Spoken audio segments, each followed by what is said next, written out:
During the COVID-19 pandemic, daily life changed for people across the country.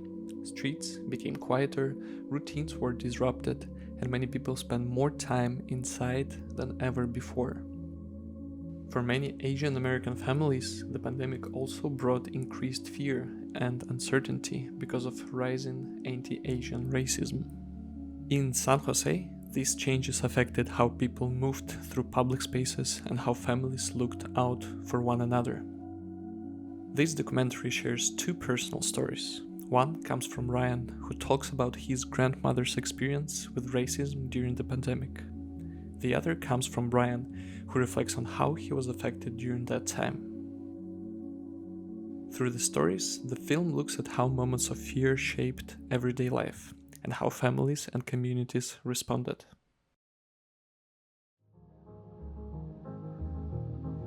My name is Ryan. I am a sophomore at SCSU. I study mechanical engineering, and today I'll be talking about my grandma. Right, sounds good. My first question would be, what is your favorite memory of your grandmother from when you were growing up? My favorite memory of my grandmother would probably be when she would come up to my room and check up on me.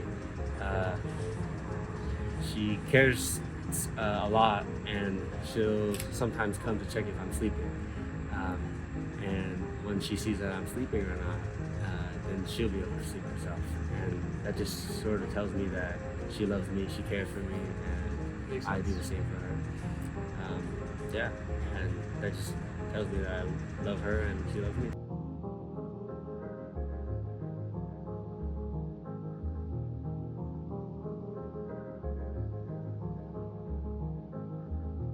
When the pandemic first started, did your family talk about the rise in anti-Asian hate? What were those conversations like, if you had those? Yeah, we definitely spoke about it when we ate food, especially at dinner. They would always bring it up because when the pandemic started, everyone was going crazy, right? We would be wearing masks, people were stocking up on toilet paper. The topic will definitely be brought up. Our safety, and even for example, when I would want to go outside and hang out with my friends and play basketball, my grandma would always, right when I'm at the door, she would always be like, "Where are you going?" And I tell her I'm going to play basketball with my friends, and she just tells me, "No, don't. It's dangerous outside. The pandemic's here. You could get sick. You could die." And then even going on about how there has been a lot of Asian hate and hate crimes against Asians on the news, and she's just scared that I might be involved and could get hurt. She doesn't want that to happen. It's one thing when you see hate crimes in the news, but what was it like when it came to your front door? For me, it didn't really come to my front door. I would say it came to my neighbor's door. My grandma, when the pandemic was going on, would worry a lot when I was going outside. She would be scared that I would get injured or get hurt and possibly be part of the hate crimes that were taking place, right?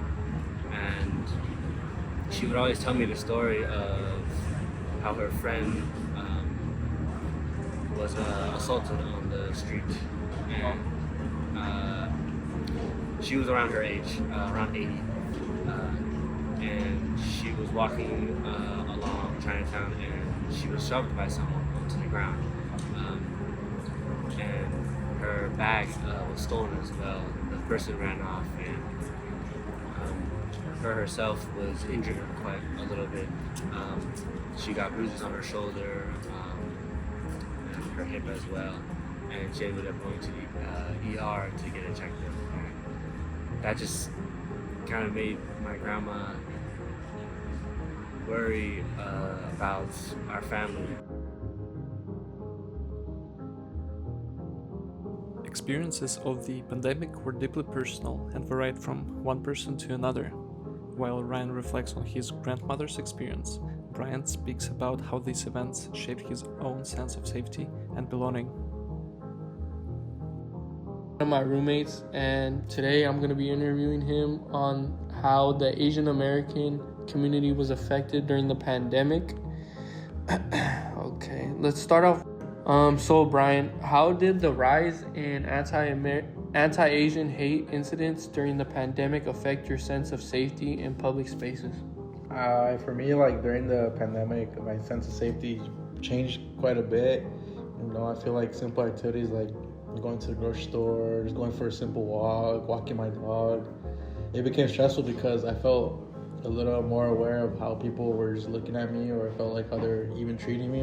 And I became cautious, like in going to public spaces, especially just after hearing verbal harassments, like that I supposedly like my race started this stuff, and physical attacks against Asian Americans. Like just hearing about it just made me more alert, and eventually it catches up. It was getting exhausting. How did experiences of racism, or if you've experienced discrimination or anything of that sort during the pandemic, did it impact your mental health at all, or how you felt, or just your overall well-being? For me, I think experiencing or even anticipating it, racism took a bit of like a toll on my body and my mental health, just because it created a lot of anxiety for me, stress, and just like I even felt a little isolated at one point. And even when nothing happened directly, the constant news of attacks made it a little harder to feel like I want to ask, what steps do you think institutions, leaders, or probably even communities should take to prevent waves of hate for future crises? I think to prevent, these types of future waves of hate, I feel like leaders should be more able to use responsible language, and I feel like avoid sort of targeting and blaming an entire community like during these types of crises, just because when you start attacking the certain communities, it feels like the whole world's attacking that community.